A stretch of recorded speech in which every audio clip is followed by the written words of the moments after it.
Jaya Radha Madhava Kunja Vihari Jaya Radha Madhava Kunja Vihari Jaya Radha Madhava Kunja Vihari Jaya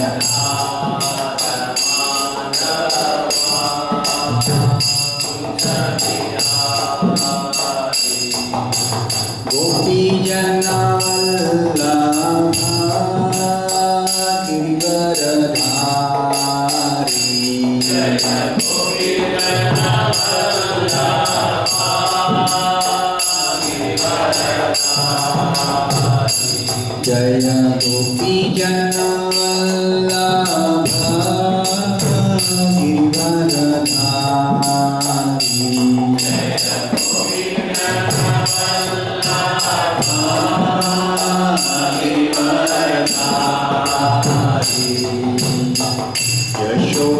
Yashodanandana Vrajana Ranjana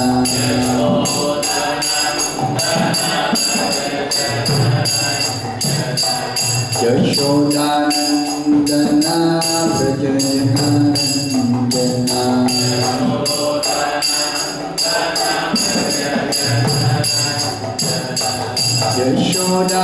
Yashodanandana Vrajana Ranjana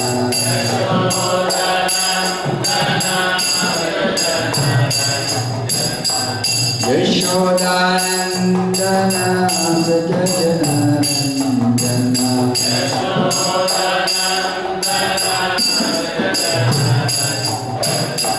Yamuna Tira Vanantari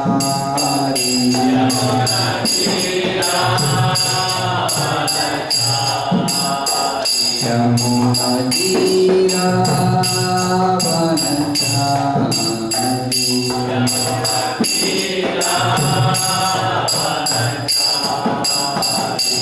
Jaya Radha Kunja Vihari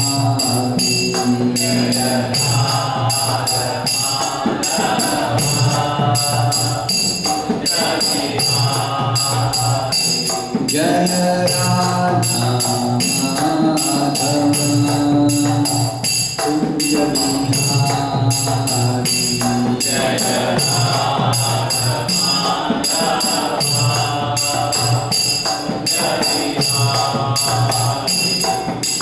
Gopi Jana Vallabha Girivaradhari Jaya Gopi Jana Vallabha Girivaradhari Gopi Jana Vallabha Girivaradhari Jaya Gopi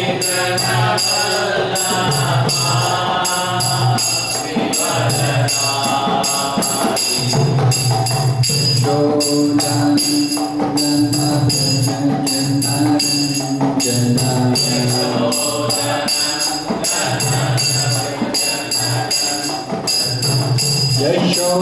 Yashodanandana Vrajana Ranjana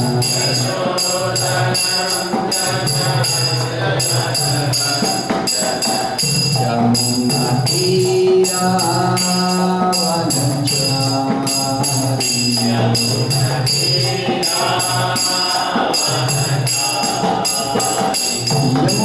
Tira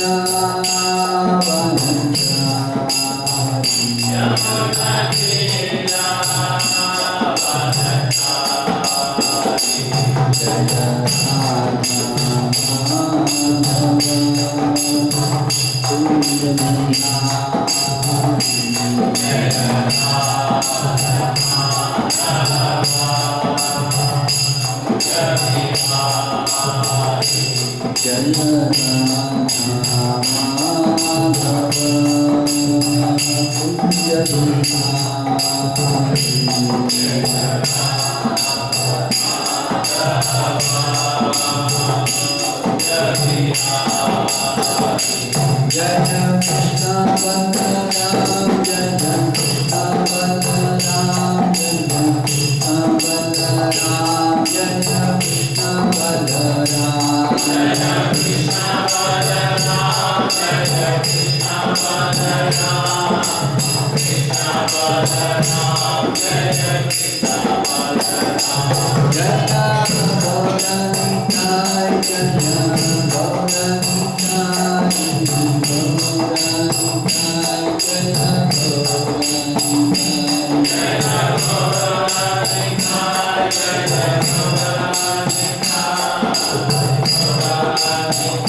His Divine Graces Bhaktivedanta Swami Prabhupada ki jai. ISKCON Sansthapakanacharya Seva the whole world Jagat Guru Srila Prabhupada ki jai. Srimad Bhagavatam ki jai. Jai Gaur Premanandi.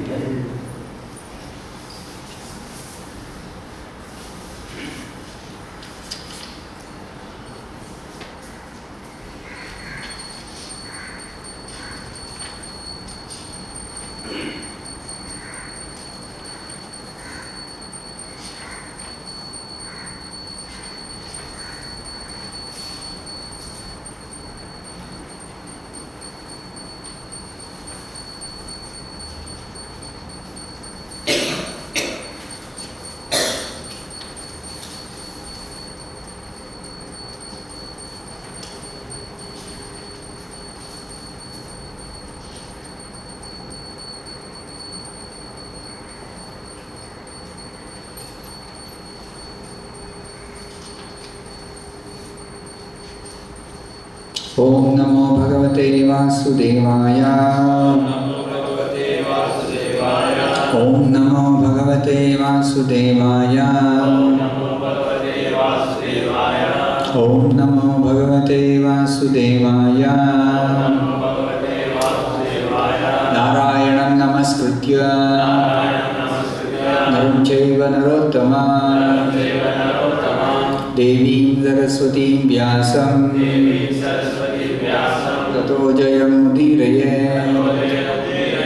Nashtaprayesha Bhadreshu Nityam Bhagavata Sevaya Bhagavati Uttama Shloke Bhaktir Bhavati Nashtike. Reading from Srimad Bhagavatam, Canto 2, entitled The Cosmic Manifestation, Chapter 9, Answers by citing the Lord's version, text number 36. This is the fourth shloka of the Chatushloki Bhagavatam. The essence of the Bhagavatam is given in 4 verses. This is the last of the 4 verses. This is the 36th verse of the 9th chapter of the second canto. Etāvad eva jijñāsyam etāvadeva jijñāsyam etāvadeva jijñāsyam tattva-jijñāsunā ātmanaḥ tattva-jijñāsunātmanaḥ tattva-jijñāsunātmanaḥ anvaya-vyatirekābhyāṁ anvaya-vyatirekābhyāṁ anvaya-vyatirekābhyāṁ syāt sarvatra sarvadā syāt sarvatra sarvadā syāt sarvatra sarvadā etāvadeva jijñāsyam tattva-jijñāsunātmanaḥ anvaya-vyatirekābhyām syāt sarvatra sarvadā.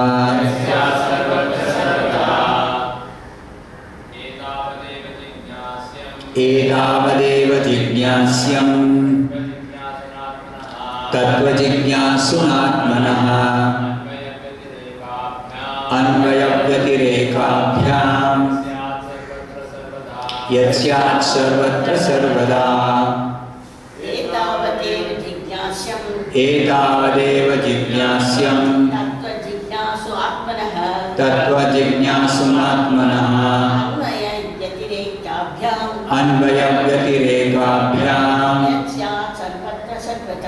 syāt sarvatra sarvadā. etāvadeva jijñāsyam tattva-jijñāsunātmanaḥ anvaya-vyatirekābhyām syāt sarvatra sarvadā. etāvadeva jijñāsyam tattva-jijñāsunātmanaḥ anvaya-vyatirekābhyām syāt sarvatra sarvadā. etāvadeva jijñāsyam tattva-jijñāsunātmanaḥ anvaya-vyatirekābhyām syāt sarvatra sarvadā. etāvad, up to this, eva, certainly, jijñāsyam is to be inquired, tattva, the absolute truth, jijñāsunā, by the student, ātmanaḥ, of the self, anvaya, directly, vyatirekābhyām, indirectly, yet, whatever, syāt, it may be, sarvatra, in all space and time, sarvadā, in all circumstances. Translation and purport by His Divine Grace A.C. Bhaktivedanta Swami Prabhupada. Translation. A person who is searching after the Supreme Absolute Truth, the Personality of Godhead, most certainly search for it up to this, in all circumstances, in all space and time, and both directly and indirectly. Please repeat this translation. A person who is searching after the Supreme Absolute Truth, the Personality of Godhead, most certainly search for it up to this, in all circumstances, in all space and time, and both directly and indirectly. Continuing to read the purport, third paragraph. The revealed scriptures give directions directly to this end. But because the bewildered living entities are blinded by the glaring reflection in the darkness, they are unable to find the truth of the revealed scriptures. For example, in the Bhagavad Gita, the whole direction is targeted toward the Personality of Godhead, Lord Sri Krishna. But for want of a bona fide spiritual master in the line of Brahmaji or the direct hearer Arjuna, there are different distortions of the revealed knowledge by many unauthorized persons who just want to satisfy their own whims. Undoubtedly, the Bhagavad Gita is accepted as one of the most brilliant stars in the horizon of the spiritual sky. Yet, the interpretations of this great book of knowledge have so grossly been distorted that every student of the Bhagavad Gita is still in the same darkness of glaring material reflections. Such students are hardly enlightened by the Bhagavad Gita. In the Gita, practically the same instruction is imparted as in the 4 prime verses of the Bhagavatam.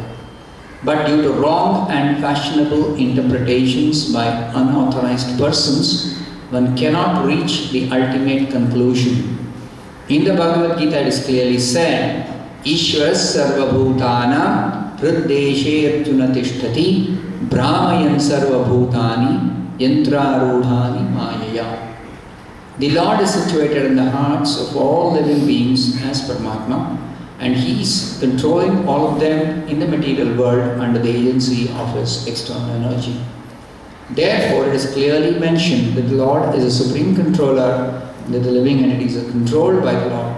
In the same Bhagavad Gita, the Lord directs as follows, Manmana bhavamad bhakto madhyaji mam namaskuru Mame vaishasi sakyante pratijani priyosime. It is clear from this verse of the Bhagavad Gita that the direction of the Lord is that one should be God-minded, a devotee of the Lord, a worshipper of the Lord, and must offer all obeisances unto Lord Krishna. By so doing, the devotee will undoubtedly go back to Godhead, back to home. So that's the end of the 3rd paragraph. I'll stop here and we'll discuss this portion. The purport is very big. It's a long purport. Om jnanatimirandasya jnananjana shalakaya chakshurunmilitam yena tasmai shri gurave namaha nama om vishnu padaya krishna preshnaya bhutale Srimate Bhakti Vedanta Swami Niti Namine Namaste Sarasvate Deve Gauravani Pracharine Nirvishesha Shunyavadi Paschatya Deshatarine Jaya Shri Krishna Chaitanya Prabhu Nityananda Shri Advaita Gadadhara Srivasadi Gaura Bhakta Vrinda Hare Krishna, Krishna Krishna, Hare Hare, Hare Rama, Rama Rama, Hare Hare. So these 4 verses of the Bhagavatam, called the Chatushloki Bhagavatam, is a summary of the entire philosophy of the Bhagavatam. So I will just touch upon what are the 4 verses, so to get an idea what we are discussing, in what context the purport is being written. The first of the 4 verses says that the personality of Godhead, who is speaking to Brahma, was existing before the creation, and at that time there was nothing else. There was no material nature and there was no cause of this creation itself. That also was not there. And what Brahma is seeing is also now the same personality of Godhead. Brahma is not seeing somebody or something else. And after everything is destroyed, what remains is the same personality of Godhead who is speaking to Brahma. Then the second verse describes that whatever appears to be of any value, if it has no relation with the Supreme Personality of Godhead, it has no reality. So what is that which appears to be of value without connection with the Supreme Lord? That is actually the Lord's illusory energy. And this illusory energy is very nicely described here as a reflection in the darkness. I'll touch upon this in the explanation of the purport.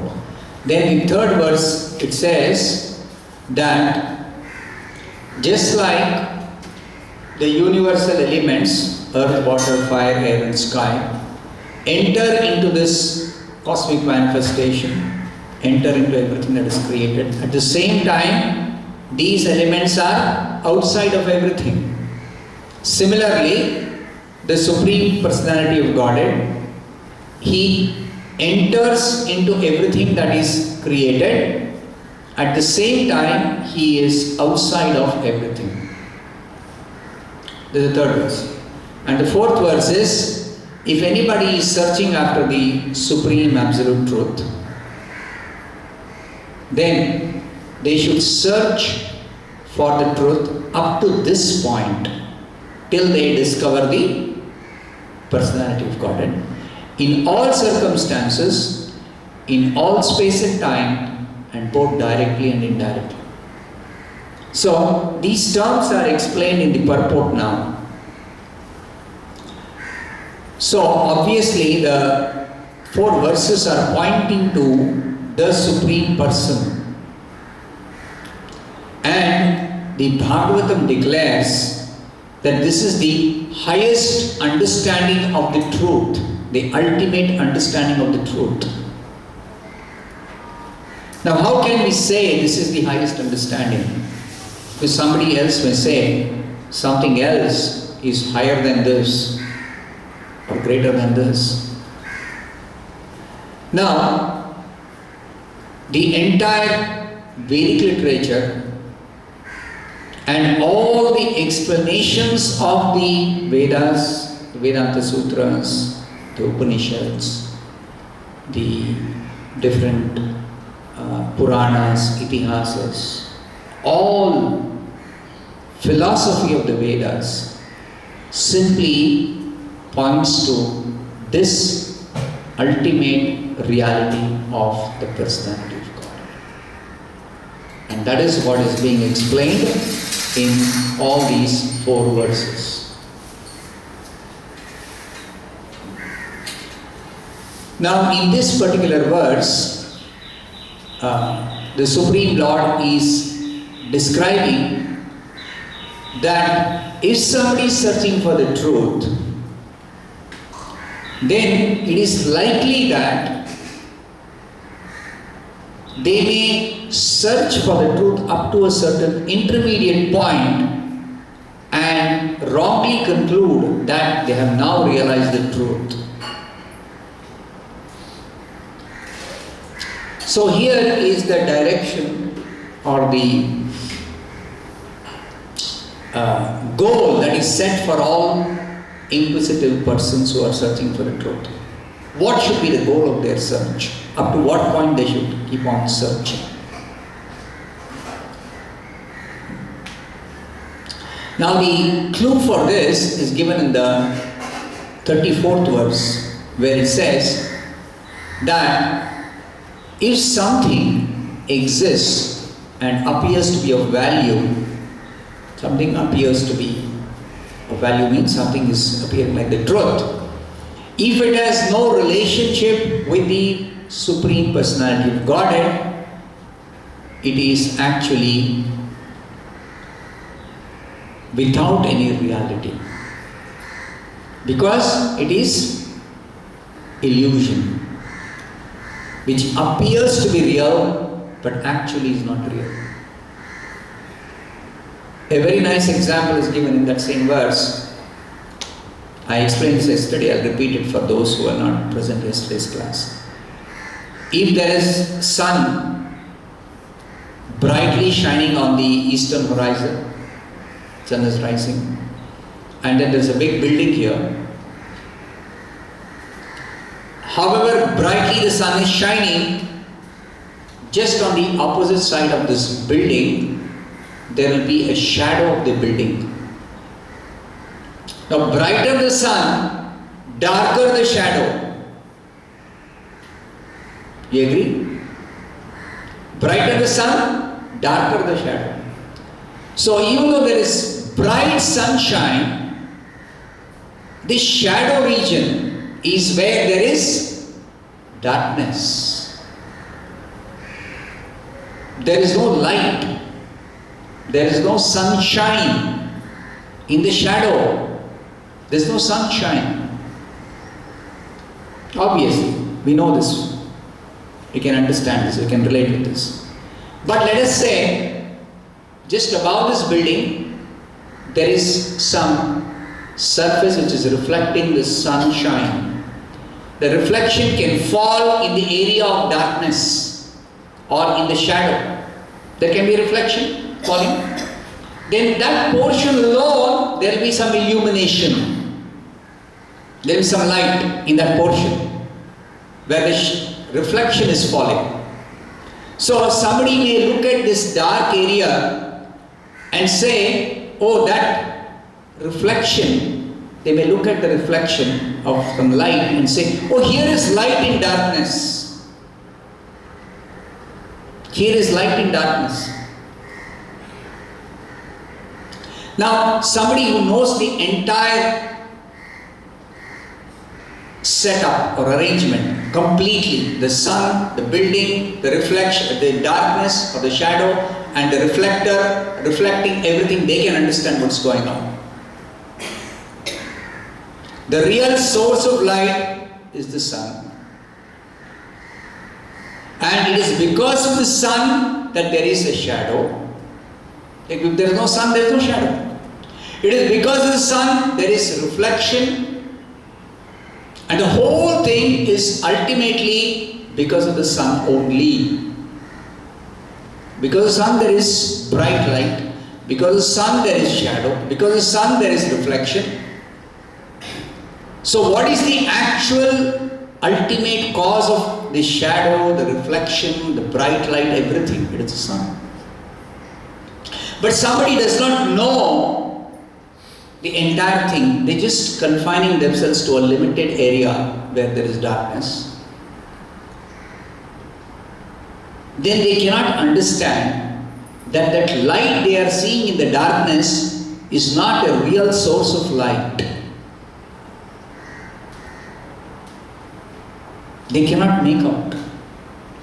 What happens after the sun sets? There is darkness and there is no light from that reflection because the source is gone. So no more reflection. So no more light in the darkness. So a person who is just searching for light in the darkness, just like when there is darkness we search for light. Now if we search for light in darkness and if we find some light, it is wrong to conclude that that light is a real source of light or an eternal source of light or an ultimate source of light. Until we come to the actual source which is the cause of this reflection. See, until you come to the sun. See, in the sun, you can understand there is only light. There is no possibility of darkness. In the sun, there cannot be any reflection. Sun cannot have reflected light. Sun itself is the cause of reflection. Sun itself is the cause of darkness. So, in the sun, you cannot find reflection. You cannot find darkness. So, if there is darkness, or if there is reflected light, then you know that you are not having the original source of light. Similarly, in this world, we are searching for the truth. Now, when you are searching for the truth, in darkness, when you are searching for light, or in ignorance you are searching for knowledge, or in something which is not real, you are searching for what is real. Then if something appears to be real or something appears to be the truth, if it has no relationship with the original truth, the ultimate truth or the absolute truth, then such a truth which appears to be truth is actually not the truth, because it has no relationship with the supreme, with the absolute truth. That is what is called as illusion. It is just like if there is a desert and you're searching for water. Now, in the desert, there is water in the oasis. But everything which appears to be like a body of water need not necessarily be an oasis. Just like in the desert, the phenomenon of mirage is there. What is a mirage? You're walking on hot sand, let us say, in the desert. You're very thirsty, you're looking for water. Now, if you see at a distance, sometimes it appears like there is a body of water. What is that? Actually, it could be a reflection of some light which appears like a body of water. A reflection which appears like water but which is not water. That's called a mirage. Hot air on sand at a distance, when there is some kind of reflection of light, it appears like a body of water. So you go near it, you see that there is no water. It appears like, let's say, at a distance of, let's say, 100 feet or 50 feet, there is water. Body of water. You go 50 feet, there is no water. So, what is that? Reflection. It is actually not the reality. You discover that when you go near it, there is no reality, there is no water, but it appears like real because it is an illusion of the reality. It is an illusion of the reality. There is water. Just because you thought there is water at a little distance, you went there and you didn't find water. Can you conclude that there is no water at all in the desert? No. There is water. But this particular appearance of water is not water. This is an illusion of water. And an illusion exists because there is something real. Illusion exists because there is reality. Otherwise, there is no possibility of illusion. Illusion is illusion of what? Illusion is illusion of the reality. Like reflection is reflection of the original light. Without the original light, there is neither reflection nor there is darkness.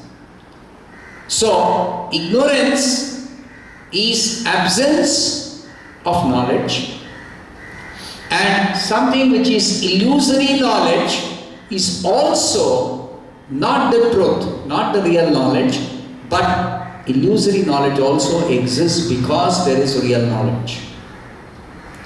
So in this world, there is ignorance. That we all agree, there is ignorance. But if you think that what appears to be like knowledge, if you think that is real knowledge, then you are mistaken illusory knowledge to be real knowledge. Why? Because that illusory knowledge, you are not seeing its connection with real knowledge.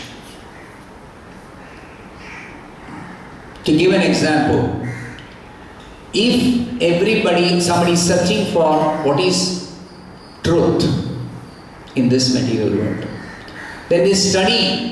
We begin with studying matter. So when you study matter, you go on studying matter, what is matter? Then you see that ultimately every object, everything that we see, everything that we can perceive is ultimately made up of some elements. It's a combination of elements. So the Sankhya philosophy analyzes this entire material world to be made up of certain elements, combination of elements. So somebody may declare, ultimately these material elements are the truth, because everything is made up of these elements only. Everything is a combination of these elements. But Bhagavad Gita says that if something is the truth, such truth has to endure, has to be eternally existing. That which is truth eternally exists. That which does not endure is not the truth. Nasato vidyate bhavo na bhavo vidyate satah. Of the truth, there is always endurance. It exists eternally.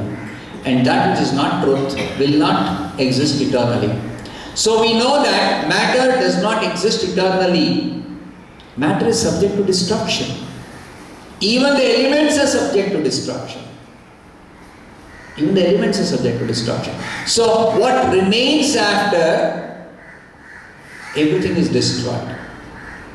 Somebody may say, what remains after everything destroyed, everything that is subject to destruction is matter. What remains is spirit, ātmanaḥ. So, we are that ātmanaḥ, each one of us, inside this body, we are spirit soul. So somebody can conclude that this spirit soul is the reality, is the truth. Now, this spirit soul, if somebody concludes after searching for truth, that this is the reality, this is the truth, the spirit. This spirit, because it endures, it does not get destroyed. It does not get destroyed, it endures even destruction. Beyond destruction, there is a spirit. Eternally exists. So, that which eternally exists is truth. Yes, it is truth. It remains even after destruction. Yes. But then, the difficulty is that this which appears to be real, it appears to be real because it endures. But what happens to this spirit after destruction? That question is asked. That question has to be answered. What happens to the spirit after destruction? Spirit remains. But what is the existence of this spirit after everything is destroyed in this world, including matter? So the answer to that question is something which one cannot find out simply by analysis, simply by speculation, simply by studying the Vedas. It is not possible to understand or know what happens after everything is destroyed, including the matter. First of all, the scientists have not yet come to the point of discovering the fundamental elements of matter. That itself they do not know. They are searching for some truth about matter. What is the ultimate existence of matter? They say atoms, and they say atoms also are not the ultimate truth, because atoms can be split into so many different particles. And they're going on searching. But in the scriptures, in the Vedas, it is clearly explained, ultimately all matter is a combination of 5 elements. So these 5 elements, to discover these 5 elements for the scientists will take a long time. One day they're going to discover, definitely, but it's going to take a long time. But even beyond matter, to discover or to understand what is spirit, that is even more difficult. That is very, very difficult, even for the scientists. Very, very difficult. Because the characteristics of this spirit, the living energy, the life force, is different from matter. Matter lacks consciousness. Matter lacks that living force, life energy is not there in matter. So that is there in spirit. So what happens to the spirit, if somebody understands, spirit means life, living energy, life force. So what happens to this life force, living energy, after everything is destroyed? So then there are different theories what happens. Some people say ultimately when everything is destroyed there is only void. So that void is sucking away everything. Into that void everything disappears. Just like they have this theory of black hole. Into black hole everything goes and just vanishes. Nothing remains. Nothing is there. So they have this theory of voidism. This is the Buddhist philosophy. Buddhist philosophy says as long as this material world exists, matter is changing, producing so many different varieties of combinations. But ultimately, everything is going to be destroyed. And when everything is destroyed, what remains is nothing. Void. Shunyavada. This is called Shunyavada in Sanskrit. In English it's called voidism. So this voidist philosophy theorizes that ultimately what is truth? Void is the truth. Shunya is the truth. Zero. Everything is zero, ultimately. So there are a lot of defects in this theory or philosophy. One of the fundamental defects of this philosophy is, how can something substantial come from nothing? If they say, from void this whole world was created, everything that we see around us is created. We have experience that something is created. At the beginning of the creation, if there was void before this world was created, then how can something substantial come out of something void?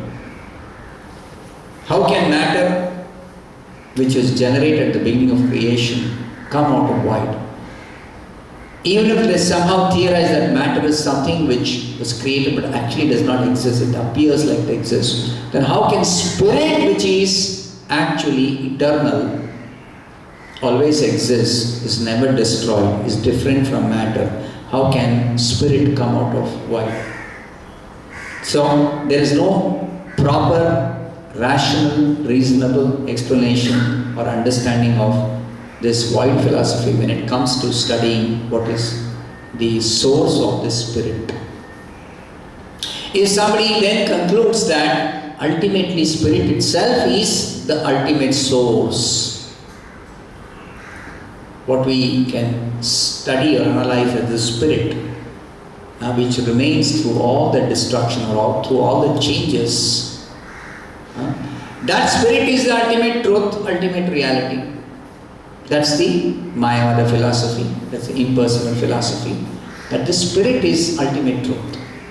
If you say spirit is ultimate truth, then how come this ultimate truth, which is the ultimate source of everything, become trapped in ignorance, in the body, in matter, becomes subject to the influence of matter or material energy or illusion? Material energy is creating this illusion, is the cause for this illusion. At least immediate cause is the material energy. So how can ultimate truth, ultimate reality, the ultimate cause, ultimate source, which is spirit, become the cause or become entrapped itself? The ultimate truth itself becomes trapped in ignorance, trapped in the body, trapped in the material energy. How is it possible? So that's another defect of the impersonal philosophy, which says that this spirit, which is there in the body, that is the ultimate reality. No, there is something even beyond the spirit. So what is beyond the spirit, which is not void, which is not the spirit itself? What is that? So to understand or to realize or to discover or to come upon understanding, come to knowledge about that ultimate source of both matter and spirit, that is where the scriptures, the confidential parts of the scriptures reveal the personality of Godhead.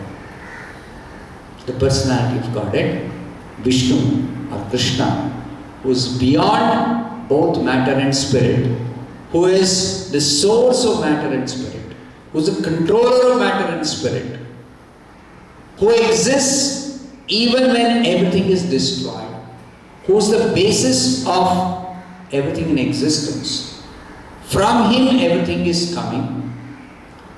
He maintains, while this material world is existing, he maintains the living entities, he maintains the entire material world. He is the cause for all the changes. he brings about these changes through his agency of kala, karma and guna. And it is he who is the ultimate reservoir of everything that is destroyed.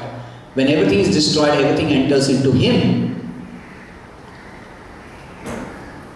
This is nicely explained in Taittiriya Upanishad. That the ultimate truth is the source of the creation, source of everything at the beginning of creation. And is the Supreme Lord or the Absolute Truth who maintains everything, and it is the Supreme Absolute Truth who is the reservoir of everything after everything is destroyed. So into him everything enters, from him everything is coming out at the beginning of the creation. At the end of this creation everything enters into him, and he maintains everything while it exists between the creation and the ultimate destruction. So that is the personality of Godhead. Now to discover this personality of Godhead, to come face to face with him, to find out this personality of Godhead, there is a definite recommended method or a process. And that is Bhakti Yoga. Only through Bhakti Yoga can somebody actually discover this reality of the personality of God. And it is described in the Bhagavatam that Brahma was searching for the ultimate truth just at the beginning of creation, when none of these things existed. This created world itself was created by Brahma, the way we see it now. Now he himself is the first person who was born at the beginning of creation. He is searching for the truth, the source of this creation. And he performed Bhakti Yoga, devotional service, devotional yoga. And he was able to see the personality of Godhead face to face. Then he inquired from this personality of Godhead about the truth, and what was revealed are these 4 verses. And Brahma realized it, and Brahma was able to actually understand everything in the proper context after hearing from the absolute truth, the personality of God. And the Supreme Lord who is speaking to Brahma is directing Brahma that anybody is searching for the truth have to search up to this point till they discover the Supreme Person. Now this person is beyond this material creation. Now what is this material creation? It is actually a creation of the Lord by using the material energy. So this material energy, first of all, is differentiated into the elements, the 5 elements. And by these 5 elements, there is this creation of what is called as this universal shell, which is actually a covering of everything within the universe. The biggest covering, because of which there is darkness in this material world, because of this covering. Because outside this material world, there is a spiritual light, eternal light. There is eternal spiritual light outside of this material universe. Beyond the darkness, there is light. So that light is the light of the Supreme Person. Because he exists eternally, his light exists eternally, the spiritual sky exists eternally, the spiritual sky is eternally illumined. But why are we not able to always see that light? Because we are covered by the envelope, by the darkness due to the covering of the layers of the material covering of this universal shell. So inside this shell there is darkness. This darkness, we can see sometimes the darkness is dispelled by the sun. So somebody might say that the sun is the source of light in this material world. Therefore, the sun is the actual original light. But sun is not the original light because before this creation, the sun did not exist. After everything is destroyed at the end of this life of Brahma, at the end of this lifespan of the universe, the sun is also destroyed. So the sun is not the original source of light. But the sun is illuminating. Then what is the sun? It is a reflected light of the original effulgence of the Supreme Lord. So that is explained in the confidential portions of the scriptures. That yes, there is light in this world from the sun. And the scientists also agree that the sunlight is reflected in the moonshine. The sunshine is stored as energy in the wood, and we burn that wood, there is fire. The sunshine is stored in some stones which become effulgent, Surya Kanti. There are gems called Surya Kanti which give out their own light. What is that light? That light is the sunshine which is stored in these particular stones which can capture that sunshine energy over a long period of time. Certain types of crystals, they can absorb this. So, all light in this world we can trace to the sunshine. Other than the sunshine itself, any other source of light we can say is coming from the sun. Now the sun itself is reflecting the light of the Supreme Lord's effulgence, bodily effulgence. So, the ultimate source of light is not the sun, but the Supreme Lord. The ultimate reality is not anything, not even the spirit, not matter, but the Supreme Lord, who is the source or the cause of this matter and spirit. So, that is revealed in the scriptures. It's explained here in this portion I read, third paragraph, that the scriptures are revealing this, just like Bhagavad Gita. Krishna says, I am the ultimate truth. Aham sarvasya prabhavo. I am the source of everything, ultimately. Mattas sarvam pravartate. From me, everything is coming. Everything is coming from me. But then there are people who distort this verse of the Bhagavad Gita and give their own interpretation. And because they distort this truth, therefore, they are not able to arrive at the truth of the personality of God. Then what they do is, they start searching something beyond Krishna. Krishna is the ultimate source. So if you search something beyond Krishna, you will not get anything. Because there is nothing beyond Krishna. But still, because they are mistakenly thinking Krishna is like us, an ordinary person. Like us, they think Krishna is an ordinary person. This is the mistake they make. Krishna does not have a body made of material elements. That is also explained in the Bhagavad Gita very clearly. Ajo pisan anvaya-vyatirekābhyāṁ. Aja means unborn. He is unborn, yet he appears to take birth as a son of Devaki and Vasudeva. But then, how do we understand that the unborn is taking birth? For that he says, avyaya-vyatirekābhyāṁ.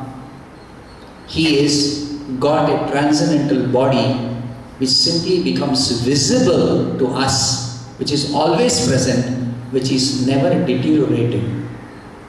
It just becomes visible, that's all. At the time of his birth, his transcendental body, spiritual body, not material body, becomes visible. Avyaya-vyatirekābhyāṁ. And bhutanam ishvaropi san. He is always the master of all created beings. He is always the master, he is always the controller. Eternally he is the controller. It's not that he was some controller and he became controlled after taking birth. Just like Krishna, when he appears in his form as Krishna, He appears to be helpless child of Mother Yashoda. So, the Supreme Lord, when he becomes visible for his own purposes, he appears to be like a helpless child. He appears to take birth. Now, this is the effect of what is called as illusion. What does illusion do?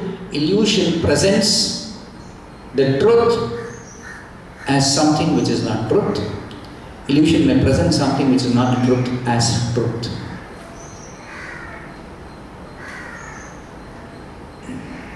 Supposing, again the same example of the desert. So you're searching for water in the desert. Now you come upon, there appears to be some body of water, you go near it, there is no water. Then you know that that was just an illusory appearance of water, which was not actually water. Now if somebody comes across a body of water, then based on their past experience, if they reject that body of water as not real, even if they come across the body of water, if they say this is not a body of water, because our experience is we've been searching for water and what appears to be like water is not water. So they go on rejecting. We are called conditioned souls. So if we reject 100 times, 101st time, if we come across that real thing, tendency is to reject. So this is the defect in our search for the truth. Under the influence of illusion, we can think sometimes that something which is not real to be real, and something which is real we may reject as not real. So we have to be careful that first of all, when we are searching for truth, we have to be properly guided and directed. Otherwise we can go on searching, and every time something which is not real, we will think it is real, we will chase it to ultimately discover it is not the truth. Just like chasing mirage after mirage after mirage after mirage in the desert, you are never going to come across water. You are going to be frustrated. You may even conclude there is no water in this desert. I am foolish to think that there is water. There is only sand. There is no water in this desert. But somebody who knows there is oasis. Oasis is a body of water in the desert. A real body of water. Somebody who knows this and is properly directed. Where is this oasis? Not going by my search, what appears to me to be like a body of water, but actually being directed by a person who knows. A person who has actually got proper knowledge. Who actually is, let's say a person who lives in the oasis in the desert. Such a person, if he directs, then it's possible, yes. Then you will be properly directed. You will never mistake one thing for the other.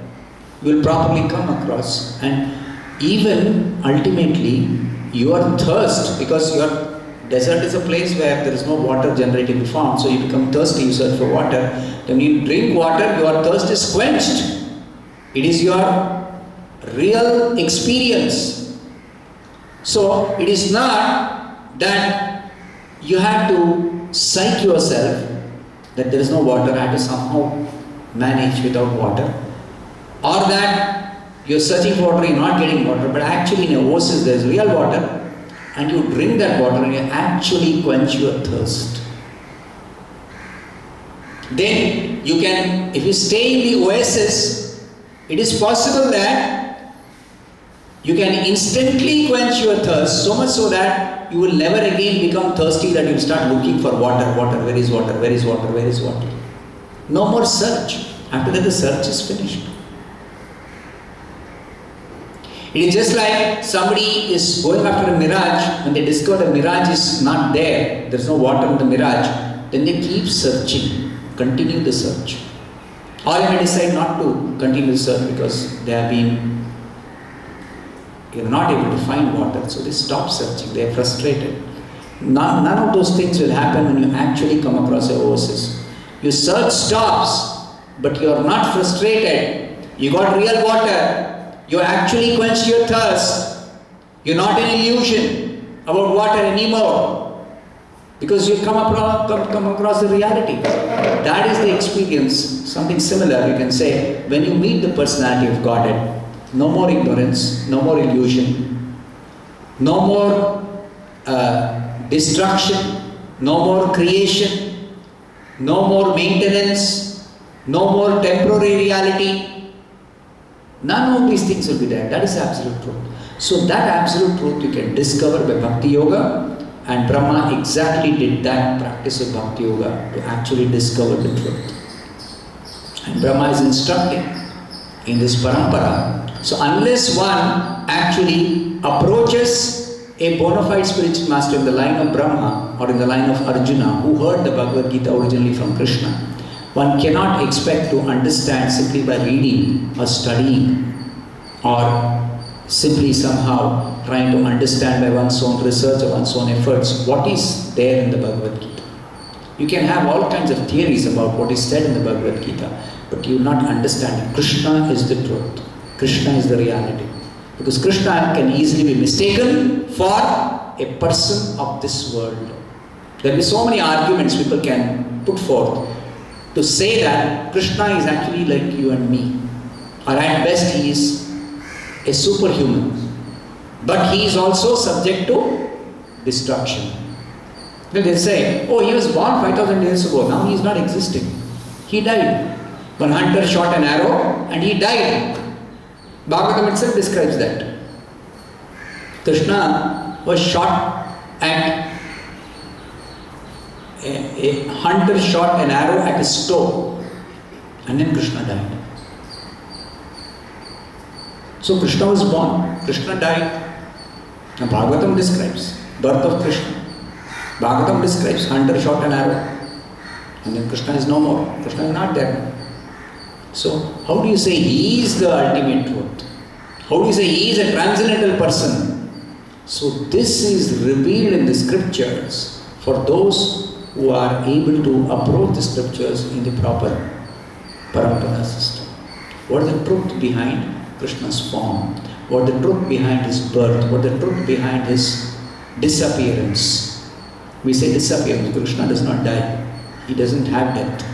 He is a transcendental person. So what is the truth behind his disappearance? That is to be understood, or that is revealed through the confidential portions of the Vedic scriptures like the Bhagavatam, the Bhagavad Gita. But again, these are to be understood from the proper person who is in parampara. And that's what is being explained in Prabhupada. Let's stop here. Srimad Bhagavatam ki jai, Srila Prabhupada ki